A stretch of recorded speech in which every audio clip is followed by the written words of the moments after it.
জসিমউদ্দিন বাজিতপুর থেকে প্রশ্ন করেছেন, সাহুর শেষে পানি পান করছি, অর্থাৎ সাহুর খাওয়ার পরে রমজানের রাতে এমন সময় একটু পানি বাকি থাকা অবস্থায় মনে করেছিলাম দমের সময় আছে, আজান শুরু হয়ে গেল, তারপর পানি পান করে ফেলেছি একদিন, এখন আমাকে কি রোজা কাজা করতে হবে?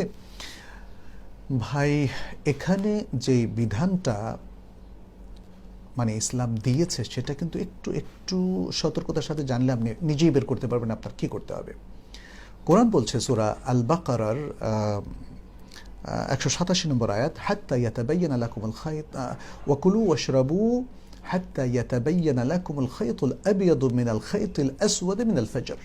তোমরা পানাহার করতে থাকো যতক্ষণ না ফজরের কালো রেখার পর সাদা রেখা উদ্ভাসিত হয়, প্রকাশিত হয়।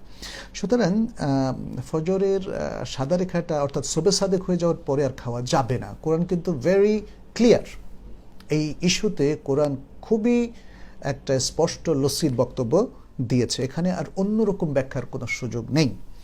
আচ্ছা, অনেকে বলছেন যে আজান হলেও খাওয়া যাবে, সেটা বুখারীর হাদিসে কিন্তু আমাদের কাছে ক্লিয়ার। রাসূল সাল্লাল্লাহু আলাইহি ওয়াসাল্লাম বলছেন, দেখো বেলালের আজানের পরে, রমজানে বেলাল আজান দেয়, তার আজানের পরে তোমরা খাইতে পারো, কারণ বেলাল রাত্র থাকতে আজান দেয়। তাহলে বোঝা গেল রমজানে ফজরের ওয়াক্ত হওয়ার 1-1.5 ঘন্টা আগে বা আধা ঘন্টা আগে আজান দেওয়া জায়েজ আছে।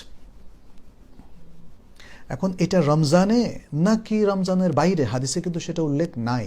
সে কারণে আমরা দেখি যে যেমন হারামাইনে কখনো কখনো আমরা দেখি তারা রমজানের বাইরেও তাহাজ্জুদের সময় একটা আজান দেয়, অর্থাৎ রাত থাকতে আজান দেয়। আমরা বলি তাহাজ্জুদের আজান, আসলে তাহাজ্জুদের কোনো আজান নাই, কারণ 5 ওয়াক্ত সালাতের বাইরে কোনো আজান নাই। তবে এই রাত্রের আজানটা জায়েজ আছে, কারণ রাসূল সাল্লাল্লাহু আলাইহি ওয়াসাল্লাম বলছেন বেলাল রাত্রে আজান দেয়, এই জন্যে রাত্রের মধ্যে তো সাহারি খাওয়া যায়, তোমরা খেতে থাকো সাহারি, তোমরা বেলালের আজানের পরেও খেতে পারো, কোনো অসুবিধা নাই, কারণ তখনও রাত্র আছে। কিন্তু আব্দুল্লাহ ইবনে উম্মে মাকতুমের আজানের পরে তোমাদের খাওয়া চলবে না।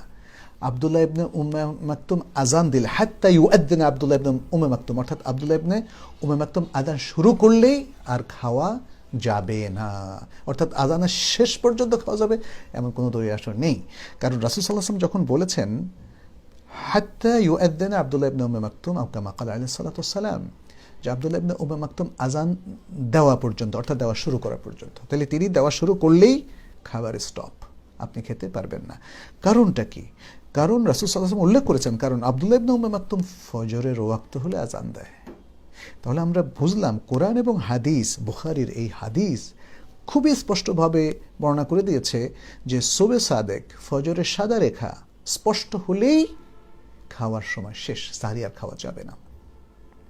এখন আজান আগে দেখ আর পরে দেখ, সেটা নির্ধারিত হবে এই টাইমের সাথে। যদি এই টাইমের আগে আজান দেয়, যেমন বেলাল আজান দিয়েছেন, তাহলে খেতে পারবেন। আর যদি এই টাইমটা ফজরের সাথে সাথে কেউ দেয়, তাহলে সেই আজানটা শুধু আজান না, সেটা হলো ফজরের ঘোষণা, অতএব আপনি খেতে পারবেন না। যদি আপনি খেয়ে ফেলেন ফজরের আজান, ফজর ওয়াক্ত হওয়ার পরে যে আজানটা দেওয়া হয়, তাহলে আপনাকে সিয়াম ভঙ্গ করার কারণে পরবর্তীতে সিয়াম একটি রোজা কাজা করতে হবে, এটাই বিশুদ্ধ মত। মোহাম্মদ